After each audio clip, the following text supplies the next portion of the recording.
Bismillahirrahmanirrahim. Assalamualaikum warahmatullahi wabarakatuh. Alhamdulillahi wa kafa.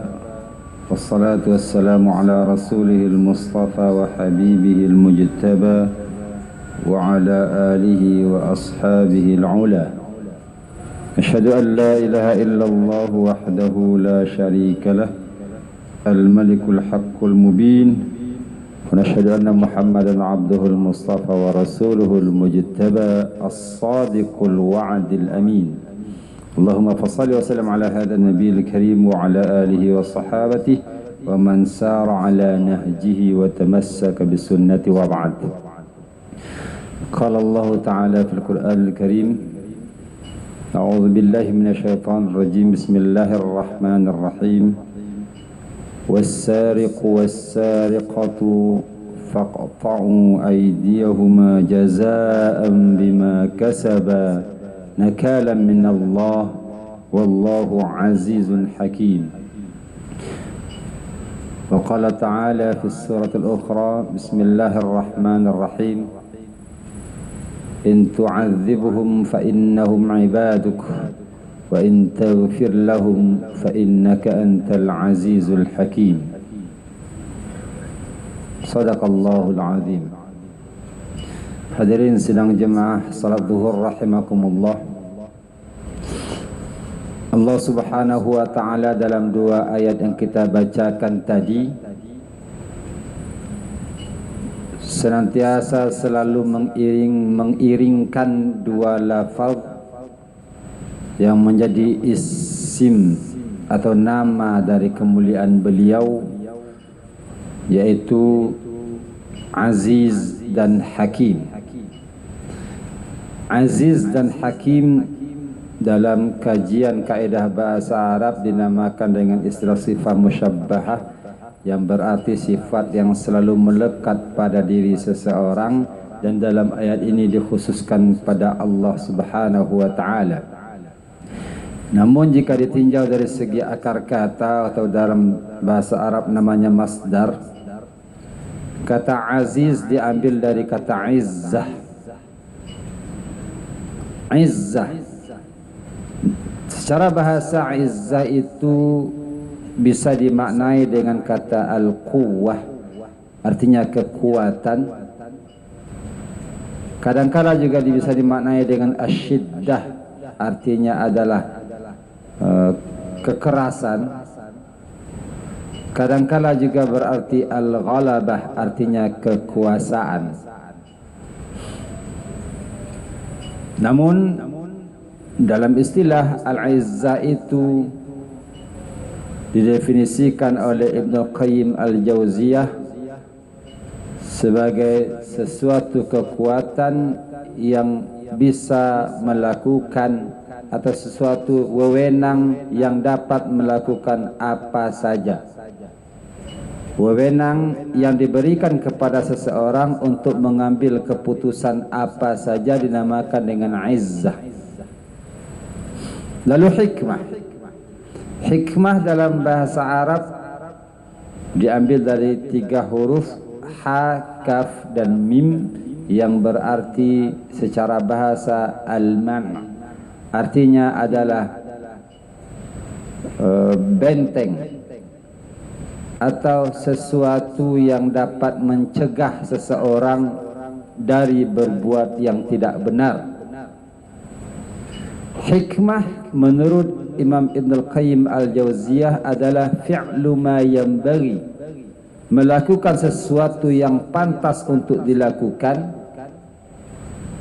alal wajhil ladzi yanbaghi, menurut cara yang tepat, fil waqtil ladzi yanbaghi, pada waktu yang tepat. Itu makna izzah dan hikmah secara bahasa. Nah, Azizul Hakim adalah dua sifat Allah Subhanahu wa taala yang juga bisa dilekatkan kepada diri seseorang, terkhusus kepada seseorang yang memiliki wewenang, seseorang yang memiliki kekuasaan, seseorang yang memiliki kekuatan. Maka dalam bahasa Arab Mereka itu dinamakan juga dengan aziz. Namun yang menarik dalam ayat ini, hadirin sidang jemaah zuhur rahimakumullah, Allah Subhanahu wa taala sering mengiringkan kata aziz dengan kata hakim. Kata seseorang yang selalu memiliki wewenang keputusan, Allah iringi dengan sifat hakim, artinya yang tahu dengan apa yang ia lakukan. Nah, di sini yang menarik. Dalam dua ayat yang kita kupas tadi, yang pertama di surah Al-Maidah, Allah mengatakan bismillahirrahmanirrahim, was-sariqu was-sariqatu faqta'u aydiyahuma jazaa'an bima kasaba nakalan minallah wallahu azizun hakim. Allah dalam ayat ini bercerita tentang balasan atau had bagi orang yang mencuri, baik yang mencuri itu laki-laki ataupun perempuan. Dalam ilmu fikih dinamakan dengan had, dengan memotong tangan mereka. Namun di akhir ayat Allah katakan wallahu azizun hakim. Allah yang memiliki wewenang untuk menetapkan sesuatu, dan Allah itu hakim. Allah sangat bijaksana, sangat tahu apa hukuman yang diberikan kepada seseorang itu. Ayat ini mengindikasikan kepada kita bahwasanya tidak setiap yang maling itu harus dipotong tangan. Karena Allah itu adalah hakim yang tahu dengan apa yang dilakukan. Allah itu sangat mengetahui sesuatu yang paling tepat dengan pengetahuan dan pengalaman-pengalaman. Maka tidak semua orang maling itu harus dipotong tangan. Dan sangat miris di negara kita ini, terkadang seseorang yang memaling untuk hajat mereka saja, untuk kebutuhan hidup, penyambung hidup mereka saja, mereka harus menanggung siksaan, mereka harus menanggung sanksi yang memberatkan bagi mereka. Sementara pemaling-pemaling yang profesional dibiarkan begitu saja. Sungguh amat terbalik penetapan hukum di negara kita ini. Na'udzubillah thumma na'udzubillah.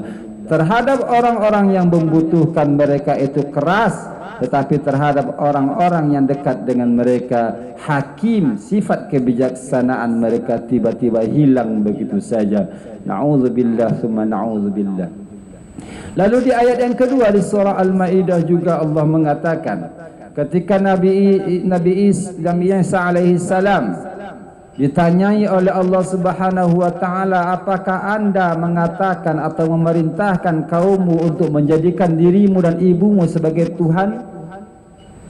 Lalu Nabi Isa mengatakan, saya tidak pernah mengajarkan kaum saya kecuali apa yang engkau perintahkan kepada saya ya Allah. Lalu setelah ayat itu Nabi Isa alaihissalam mengatakan, in tu'adzibhum fa innahum ibaduk. Jika engkau siksa mereka ya Allah yang telah menjadikan aku ini Tuhan dan ibuku sebagai Tuhan, jika engkau siksa mereka ya Allah, fa innahum ibaduk, sesungguhnya mereka juga termasuk golongan hamba-hambamu juga. Wa in taghfir lahum fa innaka antal azizul hakim. Dan jika engkau ampuni mereka, maka sesungguhnya engkau adalah Tuhan yang memiliki wewenang sepenuhnya dan Tuhan yang sangat tepat keputusannya. Nabi Isa alaihi salam tidak mendikte Allah, tetapi Nabi Isa mengatakan engkaulah Tuhan yang memiliki wewenang dan engkaulah Tuhan yang sangat hakim, sangat tahu dengan hikmah, sangat bijaksana dalam segala keputusan. Nah, dikembalikan kepada negeri kita. Apakah aziz dan hakim ini ada pada diri kita masing-masing? Kita yang diberi amanah untuk mengelola sebuah lembaga, kita diberi amanah untuk mengelola daerah, kita memiliki yang diberikan amanah untuk mengelola negara ini. Sudahkah kita azizun hakim? Kita memang orang yang memiliki wewenang sepenuhnya. Kita orang yang memiliki kekuasaan, memiliki kekuatan, baik kekuatan dari dukungan, kekuatan dari kelompok ataupun kekuatan-kekuatan yang lain yang mendukung kita. Namun sifat hakim ini sudahkah ada dalam diri kita? Hakim artinya adalah meletakkan sesuatu pada tempatnya. Hakim adalah memutuskan sesuatu dengan ilmu pengetahuan yang tepat. Hakim artinya adalah mewujudkan, merealisasikan nilai-nilai kebenaran. Hakim adalah menjauhi mengikuti kehendak hawa nafsu, kehendak kelompok, kehendak kepentingan-kepentingan orang tertentu. Hakim tidak memandang ini kita dan itu bukan kita. Hakim tidak memandang ini kelompok kita dan ini yang harus kita perhatikan, sementara yang itu bukan sekelompok dengan kita, maka dia tidak perlu untuk diperhatikan. Sudahkah hal itu ada dalam diri kita? Allah Subhanahu wa taala dalam surah Al-Mu'minun menjelaskan, Bismillahirrahmanirrahim. Inna hadhihi ummatukum ummatan wahidah wa ana rabbukum fa'budun. Fataqatta'u amrahum bainahum zubura. Sesungguhnya umat ini adalah umat yang satu. Dan Allah tegaskan, jika kita adalah satu umat yang satu saf, Allah tegaskan, wa ana rabbukum, dan sayalah Tuhan kalian, fa'budun, dan menjadilah hamba-hambaku. Lalu Allah katakan, wa taqatta'u amrahum bainahum zubura. Lalu manusia-manusia yang di awalnya satu umat ini mulai mencari kepentingan masing-masing. Allah tidak lagi menamakan mereka itu dengan istilah kamu, tapi Allah mengatakan orang-orang Islam yang telah membuat kelompok-kelompok tertentu yang memecah belah. Baik yang memecah belah itu adalah simbol kelompok, kepentingan kelompok, ataupun misi-misi tertentu, warna ataupun paham. Allah katakan, wa taqatta'u, mereka telah mengambil keputusan untuk kepentingan mereka sendiri.